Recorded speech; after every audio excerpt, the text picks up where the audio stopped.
মোৰ মৰমৰ খ্ৰীষ্টান ভাই ভণ্টিসকল, আমি এই পৰম প্ৰসাদ আশীৰ্বাদ স্থানীয়ত আছো আৰু এই সময় আমাৰ কাৰণে গুৰুত্ব সময়, কাৰণ প্ৰভু যীশু আমাৰ আগত আছে, প্ৰভু যীশু আমাৰ সন্মুখত আছে আৰু এই প্ৰভুৱে আমাক সকলোক ইয়ালৈ লৈ আহিছে আৰু প্ৰভুৱে কয়, মোৰ মুখত চোৱা। যেতিয়া আমি প্ৰভুৰ মুখত চাওঁ, প্ৰভুৰ নাম আমাৰ কপালত লিখা হয়। যেতিয়া আমাৰ কপালত প্ৰভুৰ নাম লিখা হয়, প্ৰভুৰ পোহৰ আমি পাওঁ। Praise the Lord! Praise the Lord! প্ৰভুৰ নাম আমাৰ কপালত লিখা হয় আৰু প্ৰভুৱে কয়, যেতিয়া মোৰ নাম তোমাৰ কপালত লিখা হয়, এন্ধাৰ দূৰ হৈ যায়, পোহৰ আহে, উজ্জ্বলিত হৈ যায় আমাৰ জীৱন। হাত চাপৰি দিয়ক। প্ৰভুৱে বেয়া পাই আছে, কাৰণ আমাৰ হাত চাপৰি জোৰা নাই। আমাৰ হাত চাপৰি দিয়াটো এতিয়ালৈকে প্ৰভুৱে ভাল পোৱা নাই। আৰু জোৰকে হাত চাপৰি দিয়ক প্ৰভু, কাৰণ আমি ইমান ভাগ্যৱানী। প্ৰভুৱে আজি আমাক কৈ আছে, মোৰ নাম তোমাৰ কপালত আছে আৰু তোমাৰ জীৱনত উজ্জ্বল আহি পাইছে, তোমাৰ জীৱনত উজ্জ্বল তুমি অনুভৱ কৰি আছা। আজি আমাৰ কাৰণে এই যোনটো আমি কাৰ্যসূচী, এই ইউকাৰিষ্টিক প্ৰচেছন আমাৰ কাৰণে এটা উপভোগ হয়। It's a time to enjoy. It's time of enjoyment. আৰু প্ৰভুৱে কয়, অনুভৱ কৰা, কাৰণ মই তোমালোকৰ মাজত আছো। শুভবাৰ্তাত লিখা আছে, জন 6:1-10 লিখা আছে, প্ৰভুৱে ইমান চমৎকাৰ কৰি এতিয়া আৰাম কৰিব গৈ আছে। ক'ত? পাহাৰলৈ।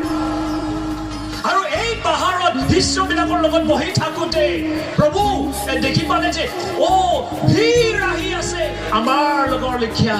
ইয়াত যিমান ভিৰ আছে ঠিক তেনেদৰে 5,000 ভিৰ হৈ আছিল তাত, কিন্তু আমাৰ ইয়াত 7-8,000 লোকে গৈ পাইছে।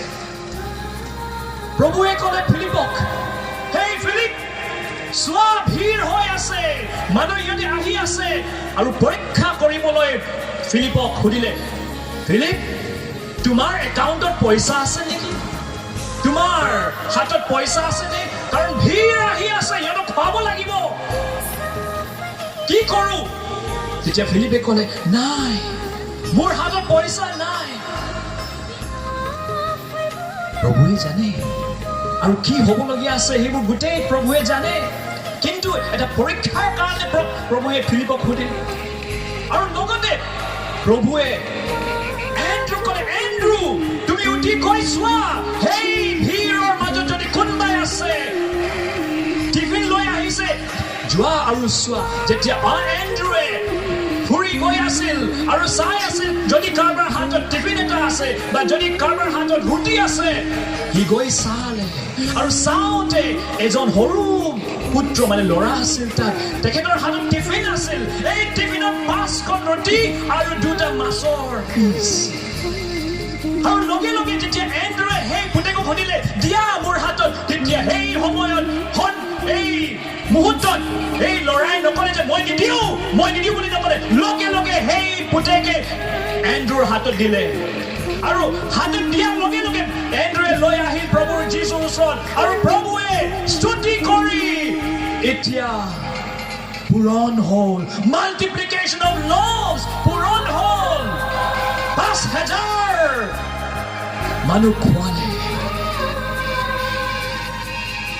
মোৰ মৰমৰ খ্ৰীষ্টীয় ভাই ভণ্টিসকল, এই অৰ্থটো কি হ'ল?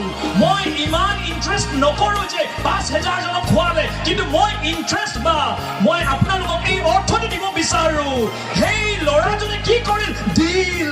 সেই ল'ৰাজনে দিলে। কাক দিলে? এণ্ড্ৰুক দিলে। আৰু এণ্ড্ৰুৱে লগে লগে লৈ আহিল প্ৰভু যীশুৰ ওচৰত। কিন্তু আমাৰ জীৱনত কি হয়? আমাৰ জীৱনত কি হৈ থাকে? আমি দিব নিবিচাৰোঁ, আমি পাব বিচাৰোঁ। আমি প্ৰভুৰ লগত থাকি থাকিব নিবিচাৰো আমি প্ৰভুৰ লগত সময় দিব নিবিচাৰো আমি প্ৰভুৰ ওচৰত সময় কটাব নিবিচাৰো কিন্তু বেলেগৰ লগত আমি সময় কটাব বিচাৰো যিকোনো কামত আমি সময় কটাব বিচাৰো কিন্তু প্ৰভুৰ লগত আমি সময় কটাব নিবিচাৰো সেইটো কাৰণে আমাৰ জীৱনত আমি চমৎকাৰ দেখি নাপাওঁ আমি ঐশ্বৰ্য আমি দেখি নাপাওঁ কিয় এতিয়া প্ৰশ্ন এটা আছে আমাৰ মনত আৰু সেই উত্তৰো আছে আপোনাৰ মাজত আমি প্ৰভুক সময় নিদিওঁ আজি প্ৰভুৱে কৈ আছে হেই ল'ৰাজনৰ লেখীয়া তুমি সময় দিয়া প্ৰভু তোমাৰ সময় দিয়া তোমাৰ যি গুণ আছে দিয়া you give your talents to the Lord and the Lord will multiply এগুণ নহয় দুগুণ নহয় তিনিগুণ নহয় 100 গুণ